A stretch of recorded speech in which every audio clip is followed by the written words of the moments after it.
ফ্রান্সের লেক জেনেভার তীরের শহর এলিভান লেবা এ বসেছে বিশ্বের শিল্পোন্নত দেশগুলোর জোট G7 এর 52তম শীর্ষ সম্মেলন। এই সম্মেলনে বিশ্ববাসীর নজর কেড়েছে ভিন্ন এক মুহূর্ত। সামাজিক যোগাযোগ মাধ্যমে আবারও ঝড় তুলেছে ভারতের প্রধানমন্ত্রী নরেন্দ্র মোদী এবং ইটালির প্রধানমন্ত্রী জর্জিয়া মেলোনির মধ্যকার সংক্ষিপ্ত কুশল বিনিময় এবং চমৎকার রসায়ন।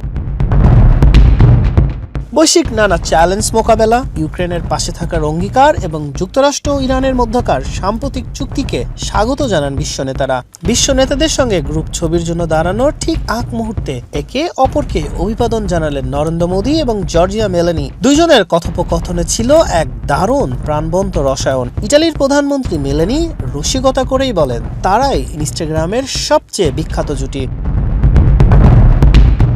দুই নেতার নামের মিশ্রণে তৈরি মেলোডি ট্রেনটি 2023 সাল থেকে ইন্টারনেটে বেশ জনপ্রিয়। রোম সফরের সময় প্রধানমন্ত্রী মোদী মেলোনিকে ভারতের জনপ্রিয় পার্লে মেলোডি ট্রফির একটি প্যাকেট উপহার দেন। মেলোনি সেই মিষ্টি মুহূর্তের ভিডিও সোশ্যাল মিডিয়ায় শেয়ার করে লিখেছিলেন, উপহারের জন্য ধন্যবাদ, যা মুহূর্তেই কোটি ভিউ ছাড়িয়ে যায়।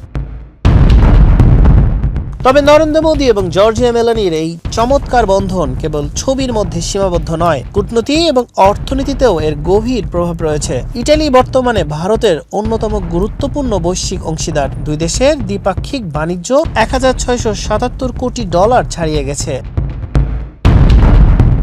গত মাসেও প্রধানমন্ত্রী মোদী তার 5 দিনের সফরের শেষে মেলানির সঙ্গে একটি বিশেষ নৈশভোজে অংশ নেন। দুই নেতা ইটালির ঐতিহাসিক কলোসিয়াম পরিদর্শন করেন। দীর্ঘ সময় ধরে বৈশ্বিক এবং দ্বিপাক্ষিক স্বার্থ সংশ্লিষ্ট বিভিন্ন গুরুত্বপূর্ণ বিষয়ে গভীর আলোচনা পর্যালোচনা করেন। হাসান শাহরিয়ার, মানব কণ্ঠ।